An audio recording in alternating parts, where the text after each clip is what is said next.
Um, I had some fortunate twists and turns, and I became a partner, sort of according to a life plan I had that I wrote after reading Think and Grow Rich. He said, write a 5-year plan. I didn't know much about business, but I wrote the plan, and it all came true, which was great.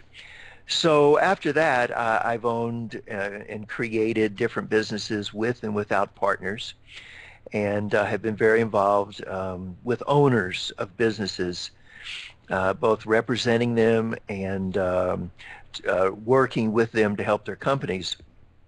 Now, at the same time, I have practiced meditation daily for all those years, and have been sort of underground, always interested in personal growth.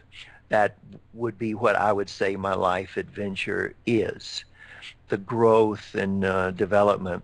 So moving on, and all this time I had businesses, but in the mid 90s I met Thomas Leonard, who was one of the founders of coaching, and I was really impressed, and went through Coach U, and started developing some clients, and at the same time still stayed in and created a few more businesses. So there's two parallel paths have sort of defined my life.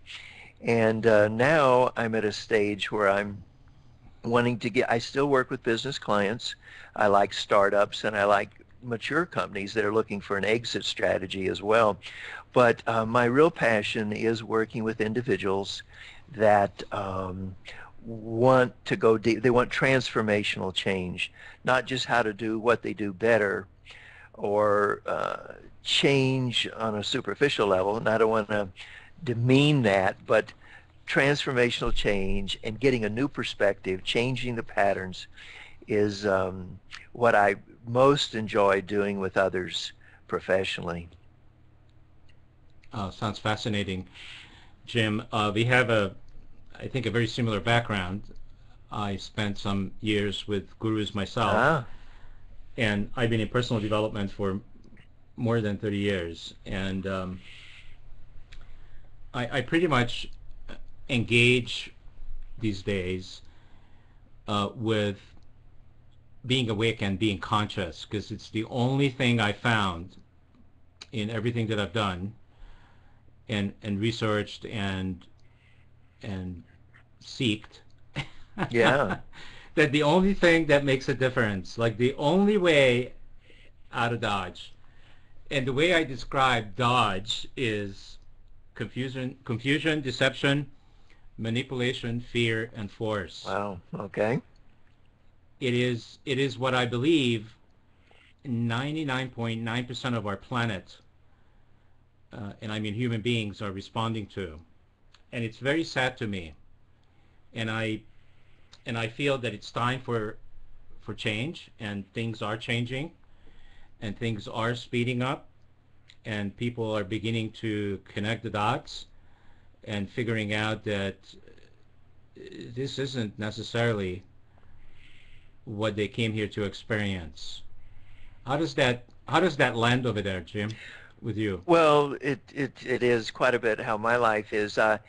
From the very beginning, once I started going through some of these changes and had some initial awakenings, I would have said my life purpose was to regain my true identity.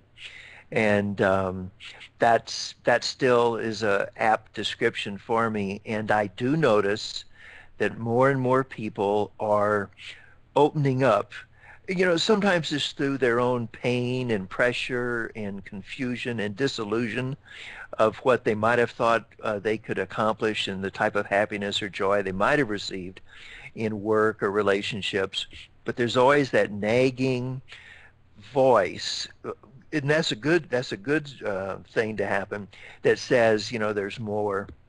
And it's really a matter of identity shifting from who we thought we were and breaking through patterns. And so I find that I connect. I meet people, and it just, I don't know what I put out there, but I run into people that want to get into the conversation and want to examine how they're going through their predicament or their challenges.